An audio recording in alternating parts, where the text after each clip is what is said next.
You have to pay the $700 fine. The deadline to cut this overgrown lawn ended today. Please, I just got the notice today. I don't have $700. I tried to fix the lawn as soon as I could. I was mowing the lawn of an elderly man who had just received a notice from the HOA stating he owed $700 for an overgrown yard. That elderly man phone call came early in the morning, just after sunrise. I remember it well because the elderly man on the other end sounded embarrassed, as if he was already apologizing before asking for help. His voice was weak and shaky, the kind you hear from someone who has carried stress for too long without support. "Son," he said, "I don't know who else to call. They sent me a fine. I can't pay it. Can you come and mow my lawn today, son?" I answered yes before he even finished his sentence. When I got to his house, the first thing I noticed was how quiet it was. No kids playing, no music, no movement, just an old house behind the lawn that had clearly been forgotten. The grass was tall and thick, growing unevenly as if it had given up on looking neat. Weeds had taken over the edges, and bushes pressed against the walls as if trying to hide the house. The elderly man stepped slowly onto the porch. He looked about 75, maybe older. His back was bent, his shoulders slumped, and his hands shook a little as he leaned on the railing. He wore faded jeans, worn-out boots, and an old army jacket that looked like it had been with him for decades. "I'm sorry you had to see it like this," he said. "I used to keep it nice." I could tell he meant it. He invited me inside and showed me the notice. It was cold and brief. No explanation, no warning, just a demand. Overgrown lawn, HOA violation, $700. Immediate action required. There was no date on it, no deadline. "I got this today," he said quietly. "This morning. I didn't even know they had a problem before this." I asked him why the yard had gotten so bad. He sighed heavily and sat down. "I served in the Army for 20 years. I worked hard my whole life. I never thought I'd struggle like this at the end."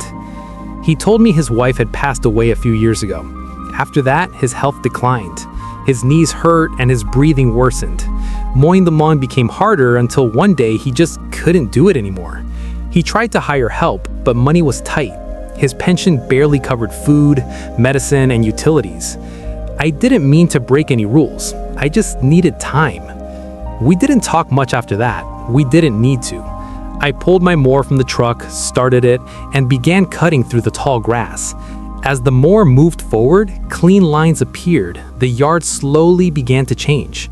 It felt good, like we were fixing something that had been ignored for too long. About 20 minutes in, I saw a black SUV pull up in front of the house. The HOA officer stepped out. I knew right away this wasn't going to be simple. He approached confidently, clipboard in hand, sunglasses on, and the look that wasn't friendly at all. He didn't greet anyone or ask questions. He just stared at the yard and shook his head. "You're too late," he loudly said. The elderly man came down from the porch, confusion on his face. "What do you mean? I just got the notice today," he asked. The officer smirked. "The deadline is today, and you missed it." The old man pulled the paper from his pocket with shaking hands. "There's no date on this. How was I supposed to know?" The officer leaned in closer. "That's not my problem." I stepped forward and said, "We're fixing it right now. You can see that." The officer turned slowly to me. "This doesn't concern you. Step back." That's when I realized something was wrong. This wasn't about grass or rules. This was personal. The officer looked at the elderly man with something close to hatred in his eyes. "You still owe the fine, $700. The elderly man swallowed hard. "I don't have that kind of money. Please, I'm doing my best." The officer smiled, but it wasn't kind. "You should have thought about that earlier." The mower kept running, but the air felt heavy. Something bad was coming. I could feel it. And we were only just getting started. The HOA officer stood there with his arms crossed, watching the mower go back and forth like he was annoyed that something good was happening without his permission. The sound of the engine filled the air, but the tension between us felt louder than the machine. The elderly man looked tired, not just physically, but worn down from years of battles unseen. He stood quietly, holding the notice like it had decided his future without his input. I didn't ignore anything, he said, his voice calm but weak. I would have fixed this sooner if I had known. The officer took off his sunglasses and stared at him. You always have excuses. That statement hung in the air. It didn't sound like something you say to a stranger. It felt personal. I shut off the mower and stepped closer. Sir, I said, this man called me the moment he got the notice. You can see we're handling it. The officer laughed under his breath. You don't know who you're dealing with. The elderly man looked down. For a moment, he was silent. Then he took a slow breath. This isn't about the lawn, is it? He quietly asked. The officer's jaw tightened. You don't get to question me, he snapped. That's when the elderly man finally spoke about what had been inside him all along. You're doing this because of my daughter. The officer's eyes flashed. I looked at the elderly man, confused. He turned slightly towards me. My daughter used to date him, years ago. She realized he wasn't a good man. She left. She moved away. She hasn't lived with me since. The officer slammed his clipboard against his leg. She cheated on me, he shouted. The elderly man slowly shook his head. She didn't cheat. She chose not to marry you. There's a difference. The officer stepped closer, his face now red. She embarrassed me, and you defended her. I realized this wasn't about enforcing rules. This was revenge. This man had waited years for power, and now he was using it against someone who couldn't fight back. The elderly man straightened up as much as he could. I served this country. I survived things you can't imagine. I didn't think I'd spend my last years being bullied over grass. The officer pulled out his phone. You've had enough chances. I'm calling the police. The elderly man's face went pale. There's no need for that, I said. This can be handled. The officer ignored me and dialed. While we waited, the elderly man sat on the porch steps. His breathing was shallow. I handed him a bottle of water from my truck. He quietly thanked me. I never wanted trouble, he said. I just wanted peace. He shared more while we waited. He talked about his time in the army, long nights overseas, losing friends, coming home and building a simple life.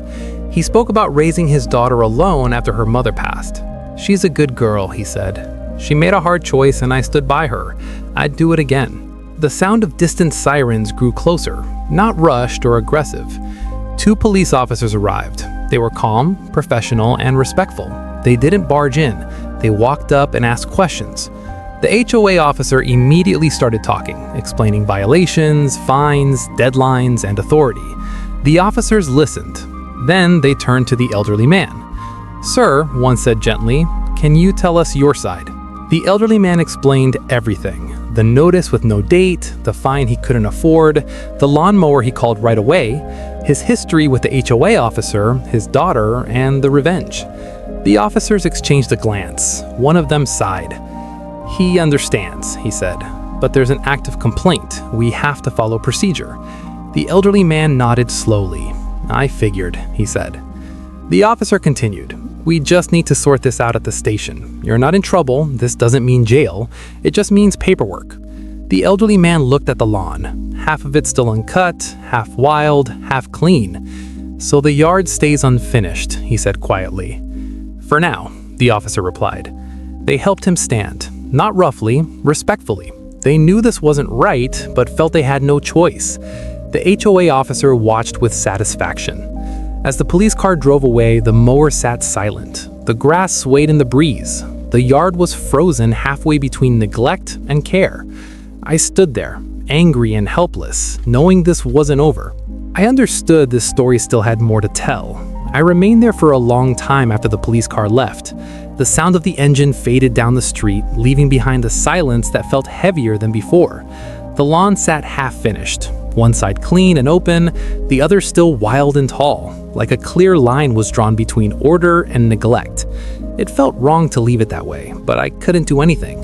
The HOA officer lingered for a moment longer. He looked pleased with himself, like he had finally won something he had chased for years.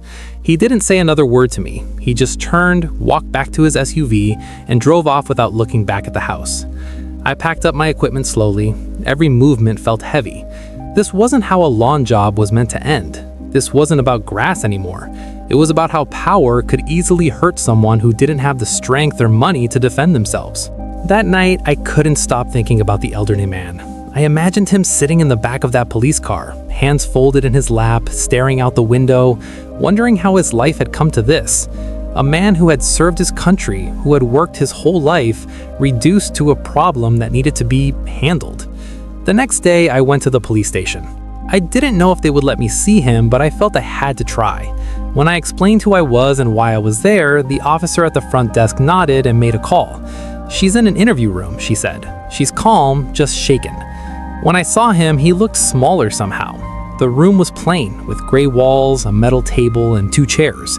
He sat with his hands folded, just as he had on his porch. When he saw me, his eyes softened. "I'm sorry you got dragged into this," he said. "You didn't drag me into anything. This isn't right." He told me what happened after they brought him in. It was mostly paperwork, questions, forms. The officers were respectful. They even thanked him for his service when they saw his military record. But rules were rules, they said. The HOA complaint was active, and until it was reviewed, the fine stood. "I don't blame the police," he said. "They treated me kindly. They were just doing their jobs." That's when one of the officers came back into the room. He sat down and spoke carefully. "Sir," he said, "we're documenting everything you told us, especially the part about the notice having no date and your personal history with the HOA officer. This will be reviewed." The elderly man nodded. "I don't want revenge, I just want fairness." After a few hours, they released him. No charges, no cuffs, just exhaustion. I drove him home. When we pulled into his driveway, the unfinished lawn greeted us again. He looked at it for a long moment. He said, "I hate that it looks like this." I told him it won't stay that way. And it didn't. Over the next few days, word spread. Neighbors started asking questions. People noticed how fast the situation escalated. Someone filed a complaint against the HOA officer. Another neighbor spoke up for past behavior. Another neighbor submitted photos of the notice with no date. Another neighbor spoke up for past behavior. An internal review was opened. The fine was paused. The HOA officer was removed from handling the case. One morning, I returned to finish the lawn. This time, the elderly man sat on the porch in the sun, watching quietly. The mower moved across the grass, finishing what we had started. The yard slowly came together, clean but still full of life. When I was done, he stood up and shook my hand. "I don't have much, but thank you for standing with me." Sometimes that's all people need, someone to stand with them. This wasn't a story about an overgrown lawn. It was about how rules can be used as weapons, about how old wounds can turn into cruelty when given power, and about how dignity doesn't disappear just because someone grows old. If you believe this elderly man did not deserve what happened, type "stand with him" in the comments. And let me know where you're watching from so I know you're standing with me and with him.